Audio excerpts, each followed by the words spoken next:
Hi అండి, welcome to మన ఇంటి సాంప్రదాయం.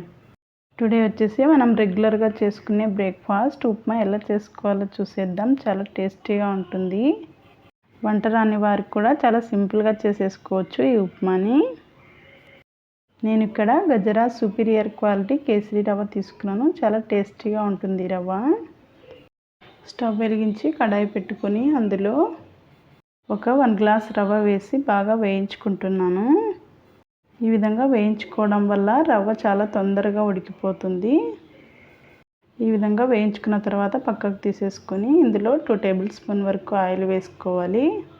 జీలకర్ర, ఆవాలు, ఇక్కడ నేను మినపప్పు వేసుకుంటున్నాను. మీ దగ్గర ఉంటే శనగపప్పు కూడా వేసుకోండి. చిన్నగా కట్ చేసి ఉంచుకున్న కొత్తిమీర, కరివేపాకు, 6-7 జీడిపప్పు పలుకులు వేసి వేయించుకోవాలి.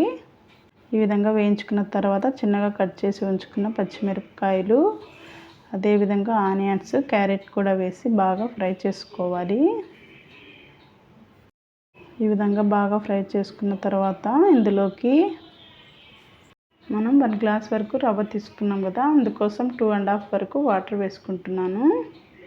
ఇంకా కొంచెం మెత్తగా ఉండాలంటే 3 గ్లాసెస్ వేసుకోవచ్చు. అదేవిధంగా ఇందులో కొంచెం సాల్ట్ వేసుకొని ఈ ఎసరంతా మూత పెట్టేసి ఉడికించాలి ఒక 5 మినిట్స్ వరకు. ఈ విధంగా ఎసురు కాగుతున్నప్పుడు మనం ముందుగా వేయించుకున్న రవ్వను వేసుకొని ఉంటలేవి కట్టకుండా బాగా మిక్స్ చేసుకోవాలి. ఒక 2 మినిట్స్ వరకు ఈ విధంగా కలుపుతూ ఉండాలి. ఒక 5 మినిట్స్ వరకు మూత పెట్టేసి ఉంచుకుందాం. మూత పెట్టి ఉడికించుకున్నట్లయితే చాలా స్మూత్గా మెత్తగా ఉడికిపోతుంది ఉప్మా అంతా. చూడండి, చాలా బాగా మెత్తగా ఉడికిపోయింది. ఇప్పుడు కొంచెం బాగా మిక్స్ చేసి ఇందులోకి సాల్ట్ ఏమైనా కొంచెం తక్కువగా ఉంటే చెక్ చేసుకొని వేసుకోండి. ఈ ఉప్మాని ప్రతి ఒక్క ఇంట్లో డైలీ చేసుకుంటుంటాము. ఈ విధంగా చేసుకున్నారంటే బోర్ కొట్టకుండా చాలా టేస్టీగా ఉంటుంది. ఒక 2 మినిట్స్ ఈ విధంగా కలుపుకున్న తర్వాత స్టవ్ ఆఫ్ చేసేసుకోవాలి.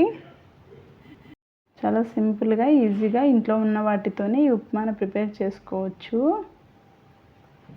మీరు కూడా ట్రై చేయండి ఫ్రెండ్స్. ఈ వీడియో మీకు నచ్చినట్లయితే లైక్ చేయండి, షేర్ చేయండి, సబ్స్క్రైబ్ చేసుకోండి. మరిన్ని రెసిపీస్ కోసం మన ఛానల్ను సబ్స్క్రైబ్ చేసుకోండి friends. Thank you for watching.